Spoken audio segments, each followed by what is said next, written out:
सर्वांना माझा नमस्कार. माझे नाव आदित्य अनंतराव फुले. मी वर्ग 9वी मध्ये शिकत असून मी PM श्री जिल्हा परिषद प्रशाला एरंडेश्वर या शाळेत शिकत आहे. माझा विषय विकसित भारत. आज आपल्या समोर एक महत्त्वाचा विषय आहे, तो म्हणजे विकसित भारत. भारत एक अद्वितीय देश आहे जिथे विविधता, संस्कृती आणि परंपरा यांचा समृद्ध संगम आहे. पण या सर्व गोष्टींचा उपयोग करण्यासाठी आणि एक विकसित देश म्हणून उभे राहण्यासाठी आपल्याला एकत्र येऊन काम करणे आवश्यक आहे. विकसित भारत म्हणजे केवळ आर्थिकदृष्ट्या समृद्ध असलेला देश नव्हे. विकसित भारत म्हणजे केवळ आर्थिकदृष्ट्या समृद्ध असलेला देश नव्हे, तो एक असा देश आहे जिथे प्रत्येक नागरिकाला शिक्षण, आरोग्य, रोजगार आणि सामाजिक सुरक्षा यांचा हक्क आहे. शिक्षण हा विकासाचा पाया आहे. आपल्या तरुण पिढीला गुणवत्तापूर्ण शिक्षण देणे अत्यंत आवश्यक आहे, कारण तेच आपल्या देशाचे भविष्य घडवतील.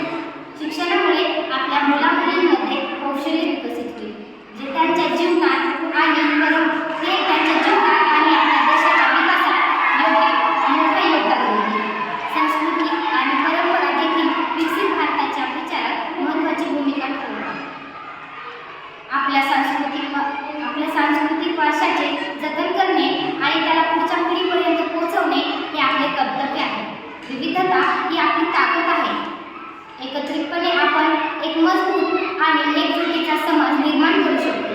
आपण सर्वांनी मिळून काम केले तर विकासाची गती अधिक वेगाने वाढेल. सरकार, उद्योग आणि प्रत्येक नागरिकाने एकत्रितपणे काम करणे आवश्यक आहे. आपल्या सर्वांच्या सहकार्याने आपण विकसित भारताच्या स्वप्नात यशस्वी होऊ शकतो.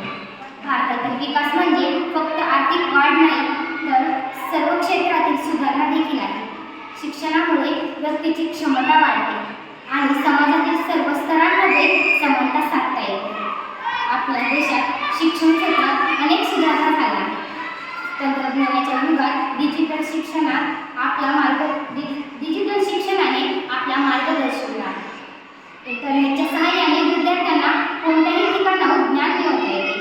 आपल्या देशात अनेक उद्योगांची वाढ झाली आहे.